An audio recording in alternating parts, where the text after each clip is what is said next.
What's up, people? It's Charles McDonald here, and welcome to another episode of The Feed. This is a podcast for the automotive professional, and we're going to get into the topic right away because today we are talking about AI. And not just any AI, we're talking about AI in automotive.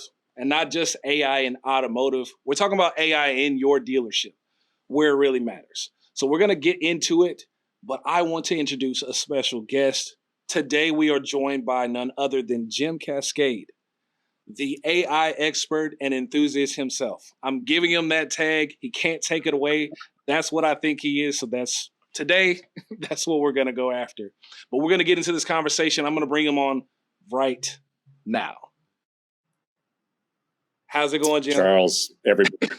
It's going well. Thank you for inviting me. Love the title. Maybe I'll try to live up to this. Yeah, I think every time we talk, I'm just going to give you a new title and just add a little something on the end. We're going to have to use acronyms here in a second. But definitely, I'm happy that you're here. This is a very important conversation because that's pretty much what everyone's talking about, and we are headed right into the yearly big show. But there are some myths, some fallacies, and some cool things that not everybody is aware of. So I want to get into those conversations. But before we do that, have you heard of any interesting news in your studies or reading or anything that has kind of stuck out to you in the last couple of weeks regarding anything, honestly? We're going to talk about AI, but if there's something cool that you notice, let's talk about it. Well, I think, the obvious news that some of us may have read about was about a user named Chris Backey, who convinced a dealership to sell him a Chevy Tahoe for $1. I think I was kind of you would bring that up. This is a funny one. I think the great news is dealerships are really taking this digital dealership, call to action seriously. I think the reality of that is, we're going to bump in the road a little bit as we go along the way. But as long as the dealerships are willing to take a little bit of risk and end users, are willing to come along in the journey, then, you get into these situations where somebody like this person, Chris, can get the chat bot to say, yeah, this is a legally binding offer and no takesies, backsies. I thought it was classic. It was actually quite funny. And obviously, hopefully Chris wasn't going to take this particular dealership to the mat with it. But I think that's a good article. Little bit. Hey, if I can have a conversation with somebody at the dealership who's a digital employee, that's convenient. But if I can manipulate them to sell me a car for $1, that's a problem. Yes. I think we found the flaw, or I guess the breach of security. Do you feel secure with your AI? More on that in a minute. But no, that is definitely one of those funny instances and things to be aware of. It can happen. Don't let it happen to you. But I want to take us into another realm of technology that I thought was cool. And Jim, I talked to you about this in the green room. I just think it's cool.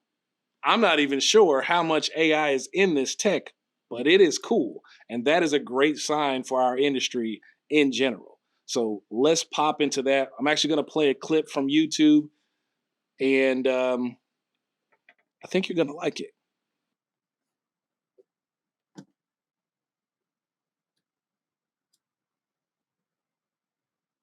Right now we're idle. Can you hear it okay? Idle music. Yeah. The car is still. Okay. We have this ambiance. My foot is on the pedal, the brake pedal. So now I'm gonna rev. It's the rev. Take it off.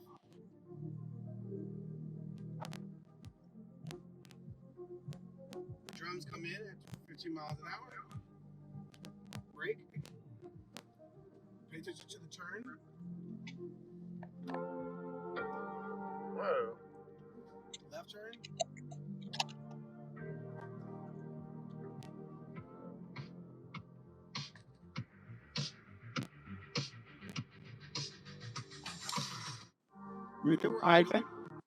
So I thought that was really cool. I don't know what kind of sorcery or magic is put into that. I'm assuming it's a lot of machine learning and a tad bit of AI using it to determine what you're doing with the vehicle and it's syncing to the different computers that we have going on. But what are your initial thoughts on the fact that this is even a possibility? Well, I know personally that I have a hard time choosing which rapper I want to listen to when I'm driving, but I think creating that in-car experience is the holy grail for any OEM manufacturer, and I think dealership that can promote features and functions as either add-ons or new and the latest and greatest coming out. But in-car experience, AI is absolutely going to drive that because it's going to take into account your personal preferences. Clearly, my choice of music combined with what I'm doing at the moment and my needs in that moment. Um, Whether I'm by myself rapping out or I'm with my wife and kids, going to be a little difference in which songs I'm going to choose, but just a little bit. But yeah, no, great example. I think the the experience in the car. We look at how much time we all spend driving, and then for those of us that are car enthusiasts, for sure, um, when you pick what you want to drive and then you want to maximize that experience. AI is absolutely involved, in choice of music, how it's played, in this case, the combination of the environment that it's being played in for sure. All right, I'm gonna do you one better and go a little bit further into the music selection. So we see Will I Am on the screen. Obviously, he likes his stuff.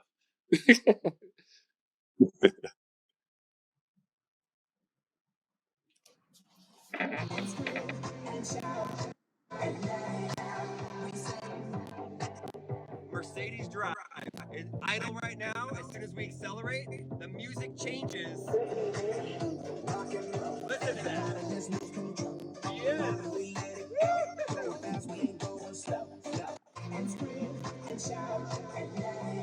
So obviously, you probably will be doing a little bit of Idle right this now. while while you're driving, depending on where you're going. If I'm going to the gym, I'm probably gonna listen to something a little bit different, and my car is gonna know about it. Same way as if you're taking a family trip or we're on a road trip going to wherever, the Yeah. ability to customize that atmosphere. And I listened to another excerpt where Will was talking about it, and he said the actual driver experience hadn't been innovated yet, past performance of the actual vehicle. But the Yeah. feeling of driving is more than just the power underneath you. It should be sonically and more immersive. Now, I want to table that into what do you think your consumers want in your dealership? Like how I flipped that? Obviously, there should be an innovation to the experience. And AI allows us to do that. And we already talked about customization, but let's go into what AI has brought to the table and its exposure to the everyday citizen. We all can touch AI and have interacted with AI every day. I've done it several times already, and it's only been a few hours into my workday. So, how does this shake out for the fact that consumers know that AI exists and that you as a dealership are likely using it in some way? What do we do with all this information? Yeah, I mean, I think well, you closed on the question there about what do you do with all the information. I think a lot of dealerships are trying to provide an enhanced shopping experience, and they think about the experience first, information, clearly enabler, but providing somebody the ability to use AI, to enable a more personalized and efficient car buying experience is kind of the beginning of the journey, right? So customers receive recommendations that are tailored to their preferences, and their budget, trying to make that hard selection process simpler, because it can be overwhelming. And I think, it goes on from there, right? I think the end consumer's digital dealership experience is all about convenience and accessibility. With AI powered chatbots and online platforms, customers can have, that convenience of browsing and customizing even purchasing vehicles from their homes.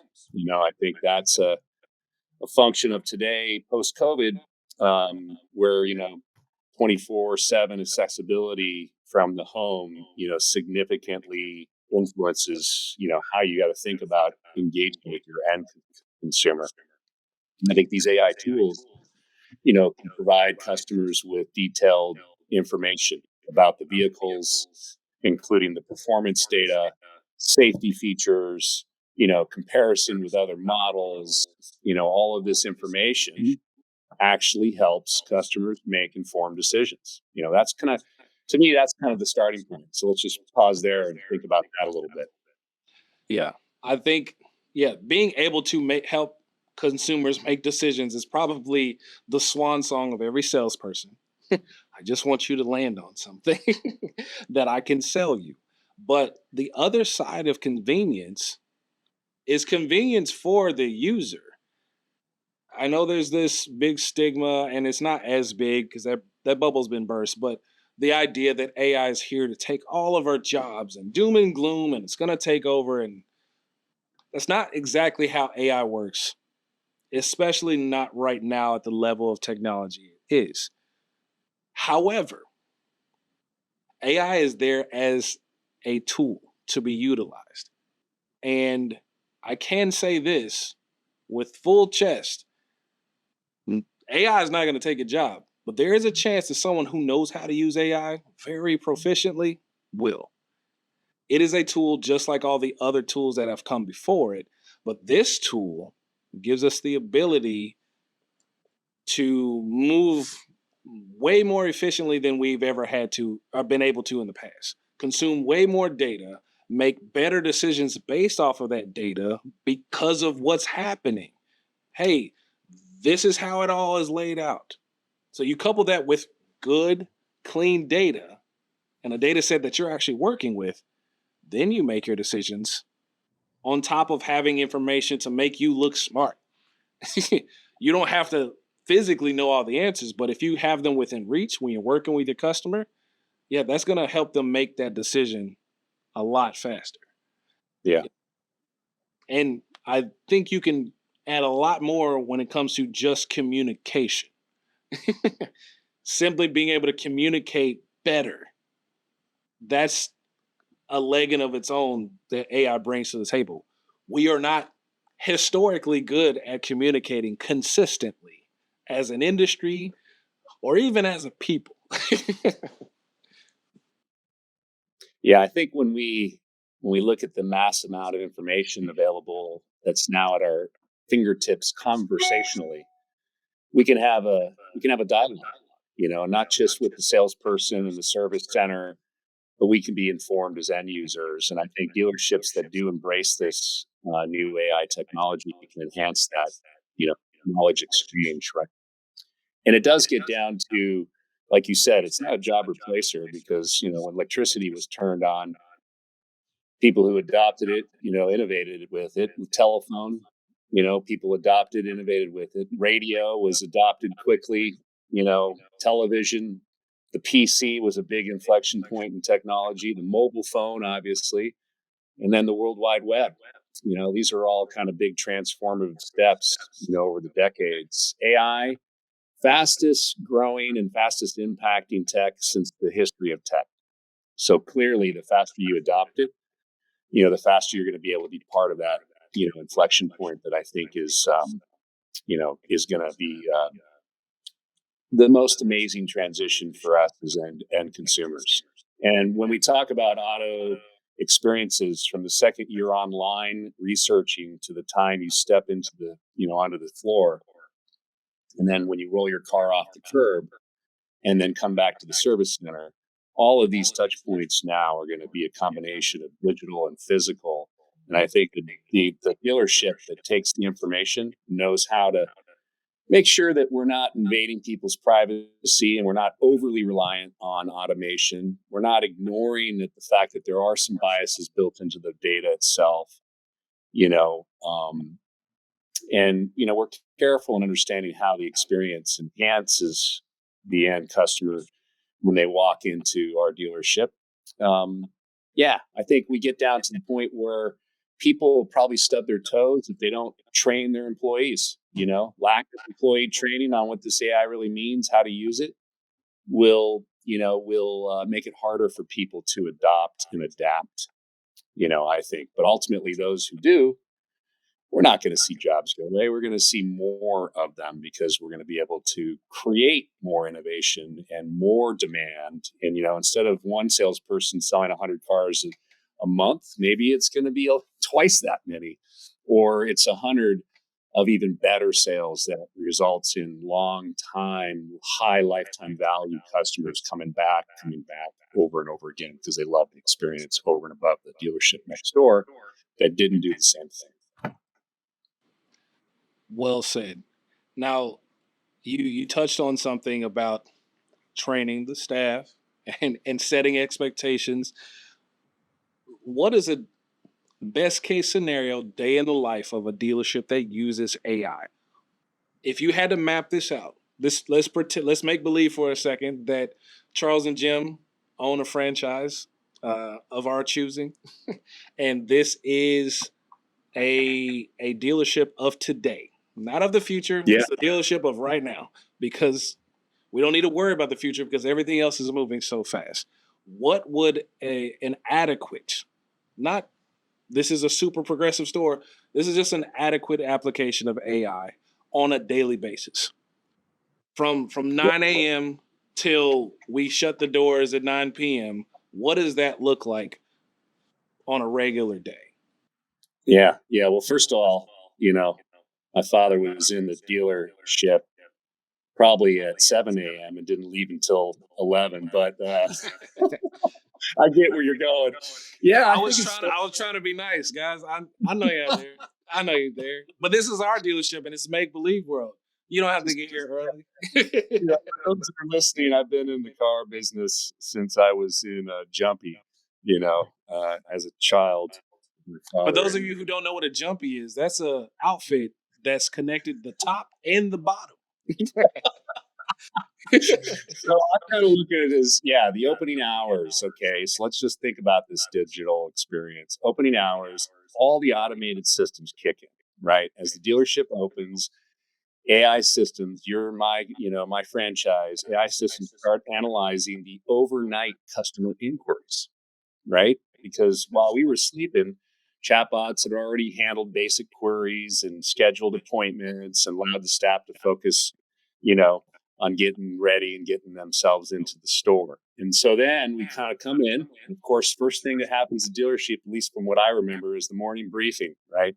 So you got the morning briefing, you do the data, insights. And during the morning meeting, the team reviews the AI reports, right? AI generated reports, and these are insights that talk about the customer behavior patterns, inventory status, and maybe a little predictive analytics on some of the sales, trending that week, that day, and I think, and then we kind of step into, all right, the shop opens and we've got folks coming into the front office for sales and we've got folks coming in the back office for service, and we start getting these customer interactions.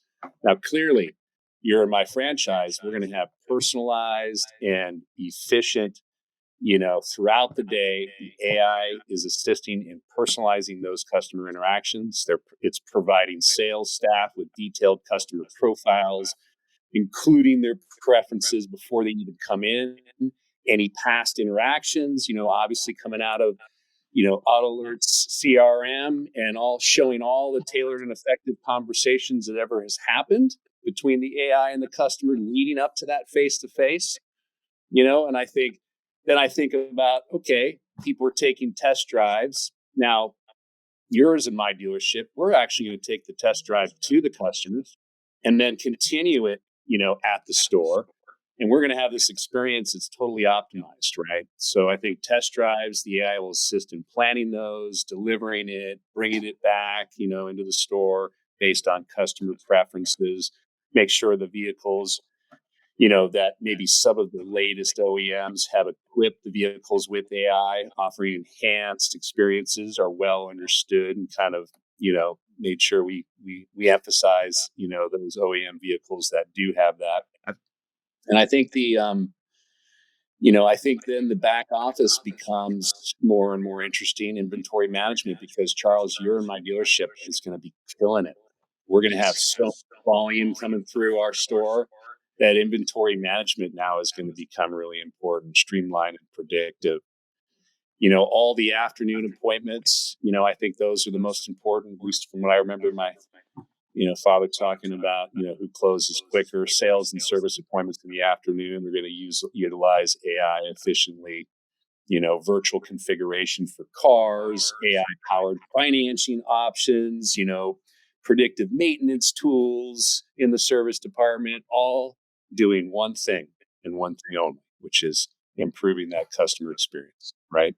Yeah. And I do think that when people roll off the curb, whether they're driving their car or they're driving their car still thinking about it, we're going to be thinking about follow-ups.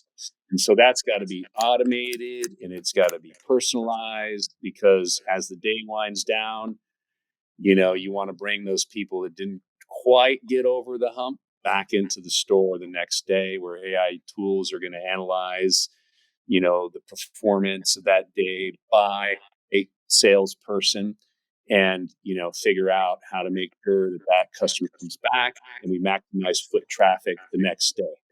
So that's kind of my thought. And then let's close it with after hours, right? So everything shuts down, but guess what? Continuous customer engagement, it doesn't stop. So even after closing the store, Charles, your My Dealership is going to be alive, right? So AI chatbots and online platforms are going to continue to engage with customers even after the last person locks the door. Ladies and gentlemen, this is the dealership of today. So if you'd like to buy a vehicle from the Jim and Charles conglomerate, send me a message at marketing.autoalert.com and we'll get you set up. We'll bring the car to you. We'll bring the experience with it. I couldn't have said it better. That's what we're looking for. That's the point of having innovation in technology. But also, it still comes down to the normal stuff you have to do. You have to service the customers as they come in. You have to attend to the appointments as they present themselves. But you should also, in between all of that, be able to know who you should be reaching out to and interacting with. The unspoken hero of AI is the fact that it's able to take all these bits of information and constantly add to this picture of the customer. Here's what's actually going on. Here's another thing that's going on. And that kind of changed the direction you need to go with this customer. So here's a suggestion. Now, AI will not do the very all of it for you, but it's going to serve you up a very handsome plate that you need to deliver to the customer as soon as you can and in the best, most proficient way possible. Now, I was having this conversation offline as well. It doesn't matter how much software, how much technology you have. If you don't use it correctly, you still have the potential to drop the ball. I used to tell dealers all the time, like, hey, I do not work for you. I do know my systems work. I do know this software is good. However, you have to not suck at selling. And we probably wouldn't be having this conversation if you did, but I just want to put that as a caveat. If you drop the ball, you drop the ball. That doesn't always mean that the systems didn't set you up. So if you make that beautiful plate, you walk it over there as the fantastic waiter that you are, and then you drop it in their lap, what do you think their experience is going to be?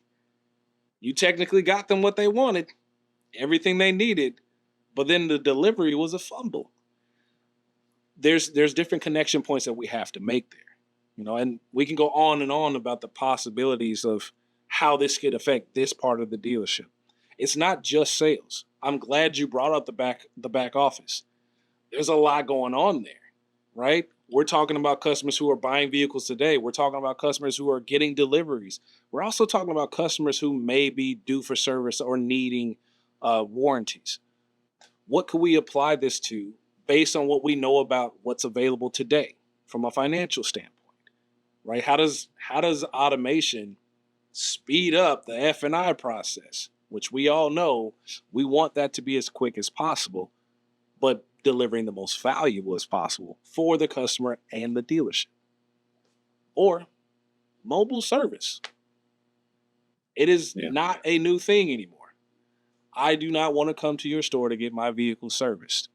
However, if this is Jim and Charles's store, shame on me if in a 10-mile radius, all those customers aren't servicing with me to some extent. I can get to you. You don't have to come to me, especially for the services that are in and out. And we all know that you're going to get paid for that, right? So there's so many different ways to slice this and pick it up that it behooves you to understand what you should be doing. Now, that was a perfect scenario. That's everything. We're all clicking on all cylinders because our dealership is fantastic. I'm not saying that yours isn't. It's just not as good as ours because we made this up.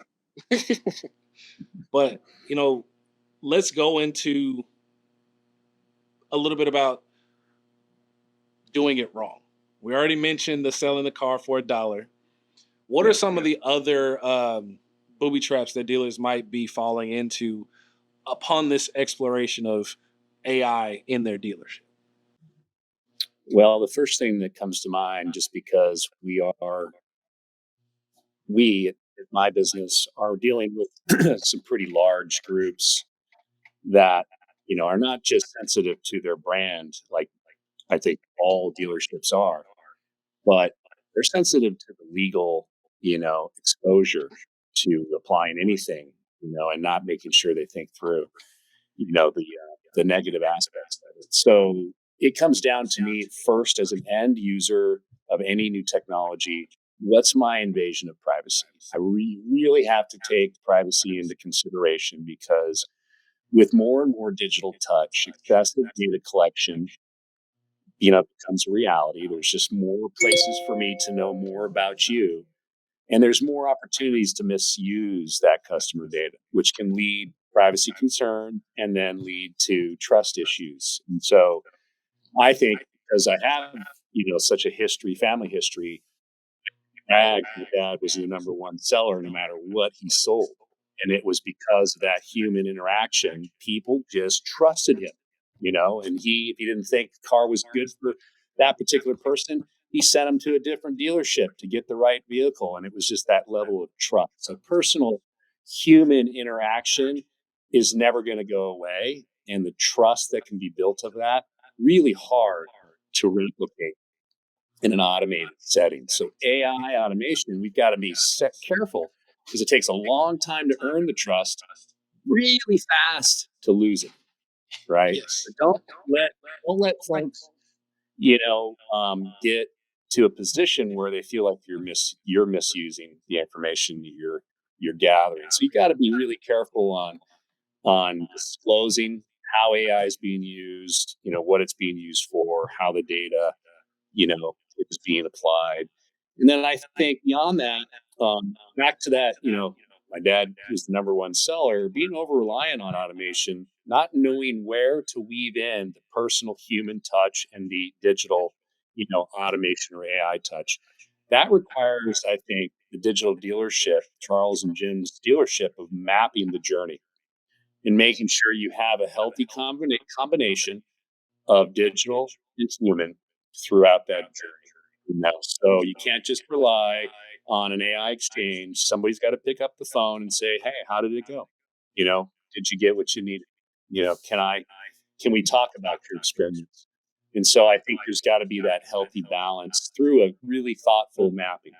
And then lastly, we talked about it. Don't ignore the ethical considerations. I think the employee training, making sure everybody understands how to speak to it so that when a customer comes in and challenges you, you don't have to be on your defense. You can understand them and address it. And I think that digital dealership doesn't fall into, any of the significant issues. There's probably one last, which is security. I think if you're playing with tech that's super, super cutting edge, it may be 5 guys in a shop that just forgot to turn off something that allowed the hackers in and get access to all of your customer exchanges and then put them on the internet and manipulate them and use them and then start SMSing them, with other offers because they stole your customers' mobile data. I mean, there are so many bad things that can happen with cyber instances. Trust me, it is all real.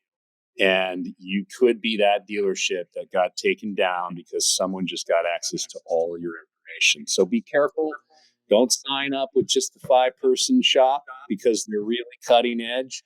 Make sure you're leveraging folks like AutoAlert that's been there for decades. You can trust data is being managed properly. 100%. So to wrap up, obviously that was a great cautionary, hey, here's how you get started. Let's talk about what the rest of 2024 might look like for the AI landscape or the next 5 years. We've got this far in 3 years. What is an additional year once, hey, we're on open AI chat 4, right? What is the rest? What does December look like? But what does 2029 look like? Yeah, no, it's a great question. I mean, I think the personalized experience only goes up orders of magnitude, from the time that we started working with Microsoft and Sam and company at OpenAI in the beginning of 2020. GPT 2.0 was so inaccurate and provided so much misinformation. It's like a bad election debate, So I think from my perspective, back then you just couldn't deploy it. And today that is completely flipped. The experience is so human-like, and the hallucinations and accuracy of data is getting smaller and smaller. I think the future is going to be where we can trust the information and it's real time. So it's not a model that was programmed a year ago, or incremental information that's being leveraged that's not enough. It's everything up to date. So I think that's really gonna paint the picture of 2029. You won't have issues in the level of depth and the experience in conversations with AI systems that are leveraging, the future iterations of GPT or similar large language model technology. So that's number one. I think the other thing is we've already saw some amazing showroom, live showroom interactions. You can do live chat, live showroom discussions. Virtual and augmented reality is going to become huge. So I think the integration of VR and AR tech with AI, absolutely 2029, we're going to be able to drive it from home, and really get into the car buying experience. It's just going to be out of this world.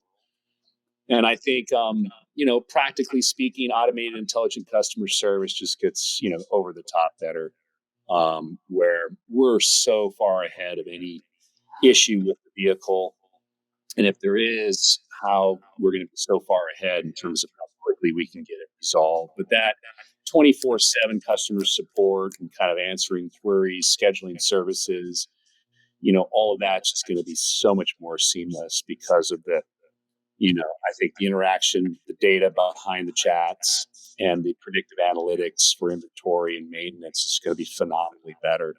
But then in the AutoAlert world, smart marketing and CRM, obviously AI will enable way more effective marketing strategies, customer relationship management, I think, by thoughtfully understanding each buyer and existing customers' person, right? The identity and its trends, understanding people's behaviors, will allow us to create, yes, we market, Charles and Jim's dealership does market to everybody in a 10-mile radius and more, but we're going to do it in a way that's even more hyper personalized, right? So we're going to get to a point where we're definitely, you've heard this for decades, marketing to one, right? But I think it's going to be so much more easy because guess what?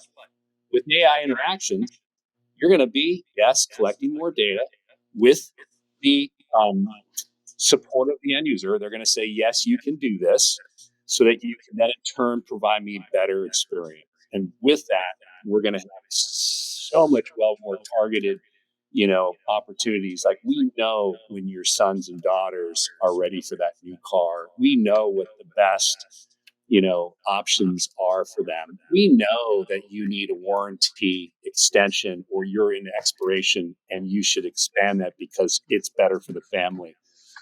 All these things are going to be so much more hyper personalized. And I think that is not an if, it is a when, right? So, man, I could go on and on. AI driven financing, insurance, Yes. you name it. There's an endless number of applications. It's just a matter of how fast we can innovate, provide it to you, and how fast you can innovate in adopting it. I agree. And if you're looking for a vehicle, come visit Jim and Charles's dealership. We literally will treat you as if you are our only customer, because you very may well be. But I bet you'll be back. Jim, thank you for spending this time with me. We got a few more conversations that are that you guys need to be on the lookout for. I'm not gonna tell you what we're gonna do or where we're gonna do it. We got some stuff in store for you.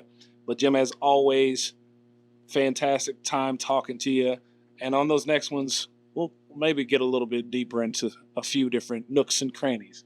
But until next time, guys, check out this podcast, the podcasts we've shot before. If you have any questions or you want to get on the show or you have a topic that you really want to hear about and you want someone else to be on the show, let us know.